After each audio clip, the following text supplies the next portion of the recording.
Hi everyone, I was making my this slice here, this afternoon, but I was a bit on autopilot. It wasn't until after I thought to myself, actually there's some good info here. So starting in my week, I've got the caramel macadamia slice.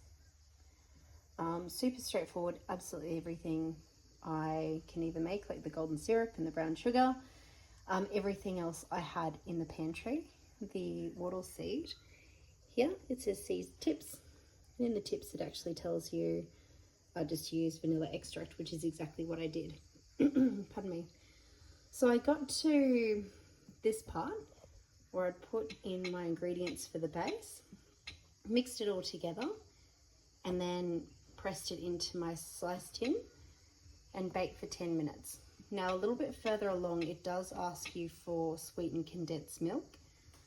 So while that was baking for the 10 minutes, I just went to here. My sweetened condensed milk is in my recently cooked, because I do make it a little bit. So all I did was I just started this recipe while I was already midway through making the slice. So all I did was, as I've said before, super simple: butter, water, sugar, milk powder, salt. That's all you need, and 3.5 minutes of your time. Start cooking. It does warn you that you've got an active recipe you're in the middle of. So I started that.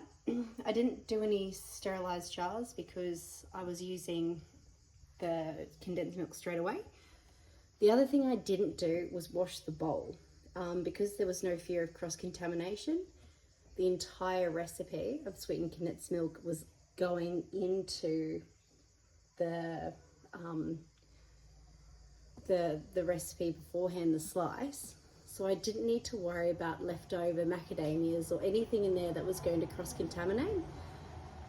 And then from there, once I'd made the complete recipe, I went back here to recently cooked, went back to caramel macadamia slice, and it gives me the option to resume. So I pick up exactly where I left off,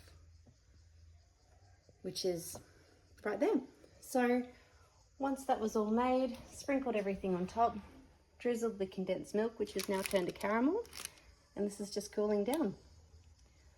So if there's any other tips like that I can help with, please reach out.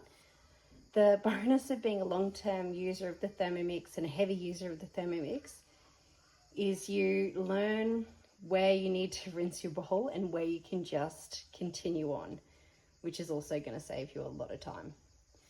Alternatively, at the minute we are running a special that if you buy your Thermomix, you get your second bowl, as well as a $300 Mix Shop gift card. So really handy. I've got my second bowl there for dinner. I'm making bolognese. And then the bowl here that's in the dishwasher, that's just made the sweetened condensed milk and the slice. So that's another way that you can save a ton of time in the kitchen, and it's all dishwasher safe.